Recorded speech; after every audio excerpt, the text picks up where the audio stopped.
Welcome back to the shop, my friends. Steve here at SKS Props, and in today's build video, I have a project that's been on my personal build list for quite some time, a Sentinel from the X-Men. And yes, I have free templates available for this helmet over on my website that you can download in case you would like to make your own.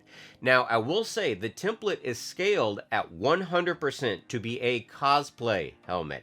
However, in this build, I took my templates and I scaled them up to 130% to make an awesome looking prop for superhero photo shoots. So, since this is not a helmet, it's not open on the bottom. It is capped, and I have wires hanging out here so your superhero can stand there looking badass holding a severed Sentinel head. Now, just like all the rest of my builds, this is made completely out of my HD foam, which you can find over at Blick Art Materials. And if you want to continue to support me and this channel, by all means, go through the links that are in the description section and those that are on my website.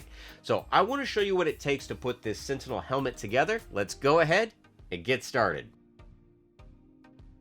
We're going to start by taking part A, and this is going to make up the top of the Sentinel's head. This is going to be traced and cut out of some 6mm foam.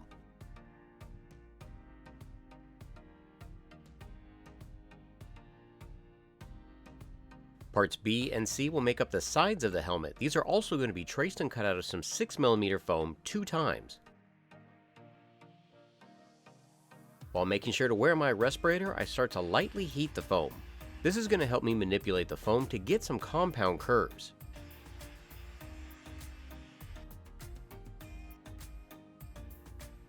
Two light coats of weldwood contact cement are applied to the innermost seam. After the contact cement had been allowed to dry, the two halves could be firmly pressed together, starting in the front and working my way towards the back.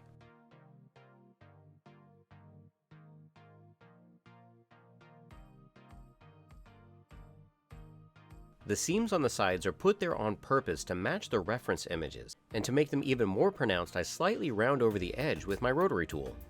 Contact cement can now be applied to all the edges of A, B, and C.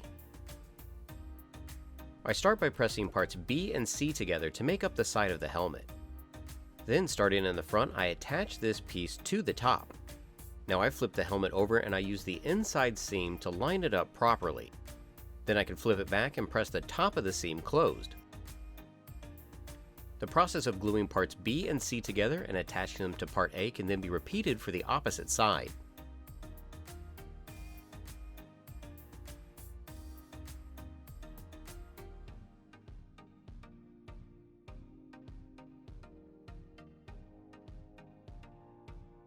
Using a smooth sanding drum on my rotary tool and some sanding sponges, I'm now going to clean up all of the seams.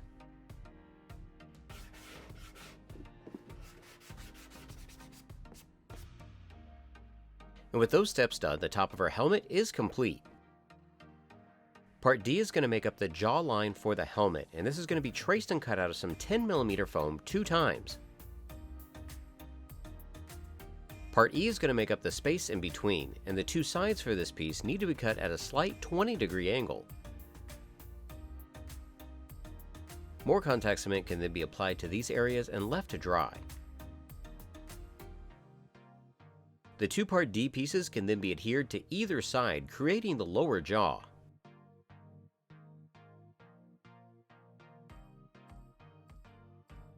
Part F will make up the back of the helmet. This is also going to be traced and cut out of some 10mm foam. Once again, I'm lightly heating the foam to get it to round over. Contact cement can then be applied to the edges, and this piece is glued to the back side of Part D.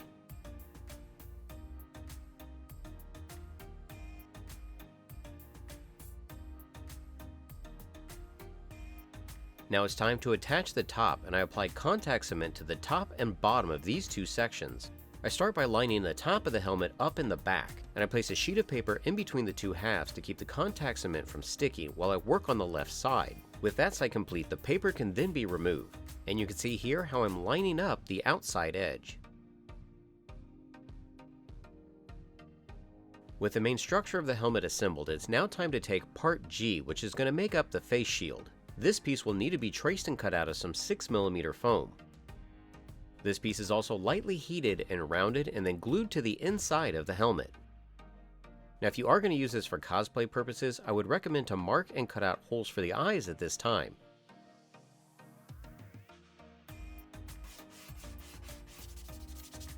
Part H is going to make up the face part of the chin, and this is going to be traced and cut out of some 6mm foam. Now, depending on your angles, you may need to modify this to get it to fit properly. Part I is going to make up the main portion to the face. This is also going to be traced and cut out of some 6mm foam. The thing to note here is to line up the mouth with the chin. There should be a little bit of excess foam on either side and the top that you can trim away to make it fit. After the majority of the faceplate had been glued down, I could then use a pencil to mark how much foam needed to be removed from the top. The process for marking the foam and trimming away excess to make it fit is also applied to the sides. Part J will make up a detail section under the cheek. This is going to be traced and cut out of some 4mm foam 2 times. And just like the faceplate, there should be a little bit more material here than you need, so mark that and trim away any excess, leaving a small gap between Part J and the mouth.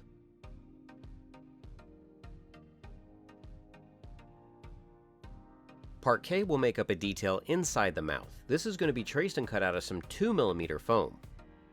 Just like the other sections, more material is here than you need, so mark and remove enough foam to get this piece to fit properly. And for small pieces like this, I like to use tongue depressors for areas where my fingers don't fit. Part L will make up the Sentinel's lower lip. This is going to be traced and cut out of some 2mm foam. Now it's time to work on his crown, and this is going to be made out of Part M, which will be traced and cut out of some 6mm foam. I did a rough cut with a hobby blade and then sanded the tops with my rotary tool. This allowed me to get more of that gradual curve. Using my pencil, I mark about a ½ inch down from the seam line that runs all the way around the helmet. Now my recommendation would be to start in the middle and work your way around to the outside. When you get to the back, again, there's more material than what you need, so trim away the excess and then have your seam line up right in the middle.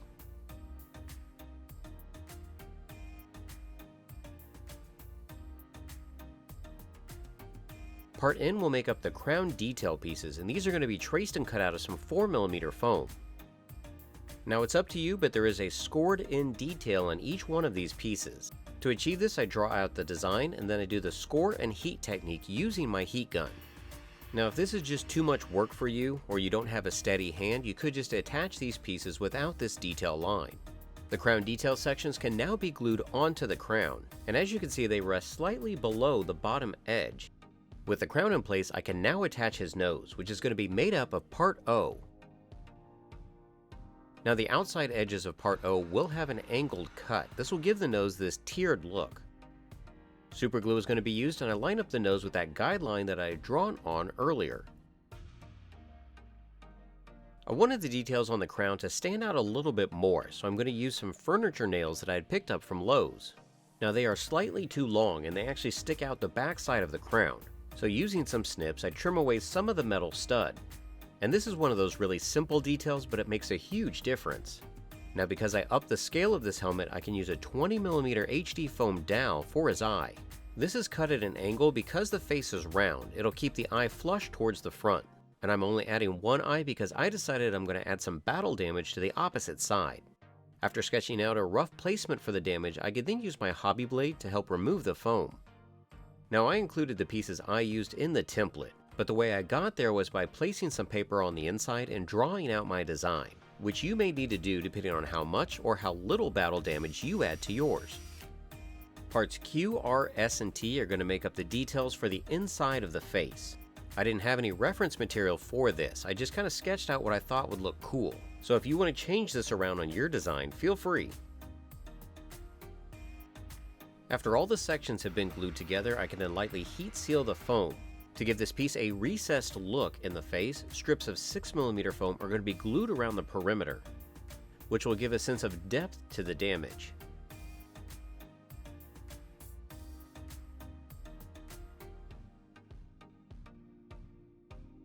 And after looking at it, to match the mouth detail, I added a small strip of 2mm foam off to the side. With the battle damage part of the mask in place, I can now switch over to my rotary tool. With a smooth sanding drum on my rotary tool, I'm going to aggressively remove foam from this area, as well as other sections of the helmet. Switching over to a stone bit, I'm able to carve even finer lines into the gouges.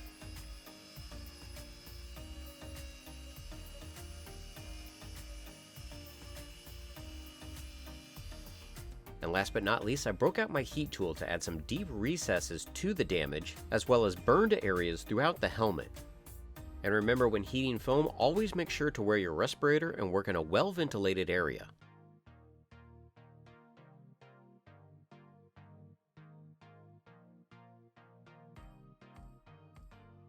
Now if you wanted to use this for a cosplay helmet, this is where you'd stop and move right on to paint. But I want to make this into a prop for superhero photo shoots, so I need to cap the bottom and add some cords and cables. Part U will make up the back half of the helmet. This is going to be traced and cut out of some 10mm foam. Part V is going to make up the front, and this is also going to be traced and cut out of some 10mm foam. And notice that I have a slight angle in the foam where it attaches to part U. Now just like the inside of the mask, I don't have any references for the bottom. So these are just steps that I did that you could copy, or feel free to make your own design. Measuring about an inch from the outside, I added a small strip of 6mm foam to this area. Next up, I cut a circle that fit in between part V and this strip I just added. I then cut a smaller circle and glued that on top. Because of the scale of this helmet, I'm once again going to use some 20mm HD foam round dowels. These are going to act as like main power cables that are going up into the helmet. Super glue can then be added and the foam dowels are glued into place. Now I make sure to leave the cable on one side a little bit longer. That way the superhero that's using this for a photo shoot can hold up the severed head. To make it look like this section went down into the robot's body, I'm going to add a small section of PVC pipe. The PVC pipe could then be super glued into this hole at the base of the helmet. Now I have all kinds of various HD foam dowels in my collection, so I just decided to use various shapes and sizes to add more interest to the bottom of the helmet. So depending on what you want to do with your helmet, you could obviously use foam dowels like I am, or grab handfuls of computer cords you're no longer using and glue those into place.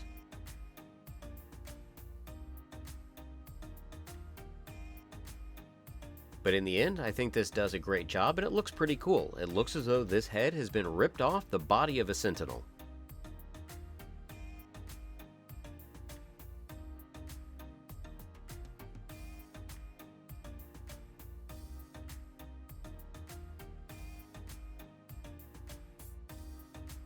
Now it's time for priming and paint, and to seal my foam I'm going to be applying 2 light coats of Plasti-Dip. Red oxide primer along with some Valspar purple are then dusted onto the surface just as some base colors. The main color we're going to be using on this helmet is quinacridone magenta from Golden Brand Acrylics. Now this paint in particular is pretty transparent, and I'm adding water to it just to help get it to flow over the surface. But I am going to apply it in probably 2 to 3 coats in certain areas, especially to give it some variation in color. Another thing about this paint that's a little weird is that unlike most acrylics, it dries with a kind of a glossy sheen to it, which normally I would not like, but it works great for this application. Liquitex Mars Black can now be painted in the recesses underneath the cheeks, in the hollows of the eyes, and in the mouth.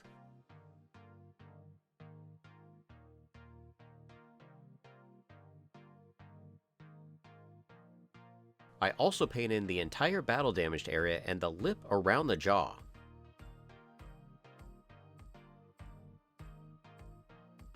Liquitex Heavy Body Unbleached Titanium is going to be painted on as a first layer to the faceplate, the jawline, and the chin.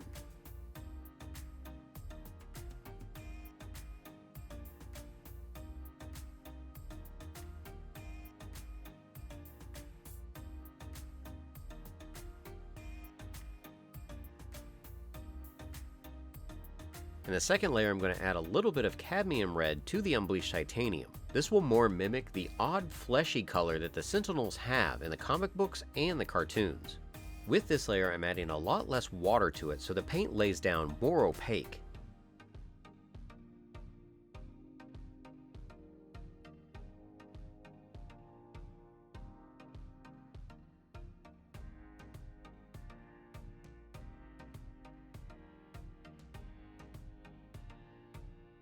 Liquitex Heavy Body Iridescent Rich Silver can then be applied to the battle damage, the mouth details, and all the cables coming out of the neck. And I'm definitely not trying to make these areas look perfect. If you notice, I'm brushing and stippling the paint quite a bit. and it's because I want this kind of worn, tattered look to these areas.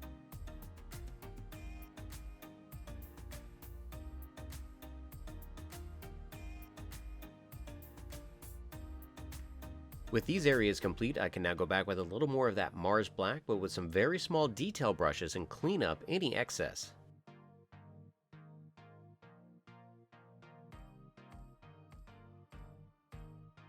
The liquitex cadmium-free red was also used to paint his eye. Now if you want to add LEDs into yours, by all means you can do that, but I decided I wanted more of that classic look from the cartoons. Switching over to a liner brush and using more of that Mars black, I can now start to accent all of the battle damage.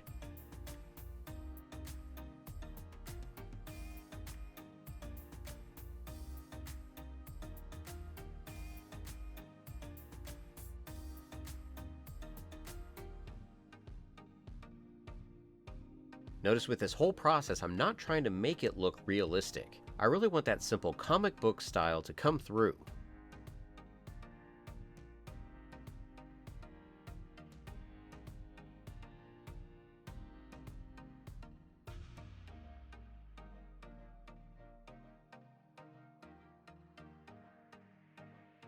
So you all can see what it takes to make your own custom severed Sentinel head. And again, if you want to use this for cosplay, it's already scaled at 100% for that. But if you would like to blow that up to make a larger prop for photo shoots, again, this one that I used in the video, I scaled my template up to 130%. And if you are building any of my builds or utilizing some of my HD foam, be sure to tag me at SKSProps on Twitter and Instagram because I love seeing your creations. Until next time, build your best with the best. HD foam.